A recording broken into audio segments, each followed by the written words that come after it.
ओळखलं. काही लोक मोबाईलवर टाकतात ना. हा राजमाची, आम्ही राजमाची. आता इथं श्रीवर्धन याचं आहे, श्रीवर्धन फोर्ट. खालची माची हा ते माची हे दोन, कारण हे कर्जत एक पाऊलवाट, ही पण पाऊलवाटच होती पहिली. हा मंदिर लागलं ना तुम्हाला वीस तटबंदी, तिथून आतमध्ये पाऊलवाटच होती त्यावेळेस.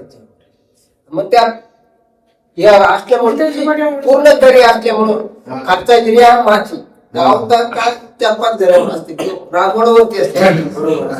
तळ्याकडे जातो आपण, त्या राईमध्ये जुनी घर होती, राई वगैरे फॉरेस्ट वगैरे. आणि मग या खालच्या रस्ते दोन करतात ही पाऊलवाट. या पाऊलवाटा असल्यामुळे पूर्ण दरी येण्यावर, म्हणून ती माची बोलतात खालची, राजमाची. या माचीवरचे हे दोन पालिके, त्यांची नाव, ही पालिकेले नाव त्यांची बघते नाव ठेवले श्रीवर्धन एक मनोरंजन.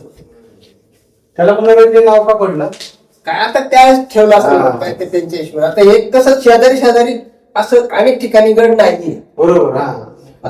जवळ नाही तेवढे. हो, आपलं कसं आता हे लास्ट पुणे जिल्ह्याचं टोक आहे, इथून खाली रायगड चालू होतं. बरोबर बरोबर. म्हणून त्या सह्याद्रीचं आपल्या या पट्ट्यावर आहे. जास्त लोक पावसाळ्यात येत असतील इकडे. येतो प्रत्येक कसं आता सुट्ट्यांची प्रत्येक आणि एक ठिकाणी लांब असल्यामुळे तरी आता ते आता मात्र सगळं दुर्लभ. तुम्ही जर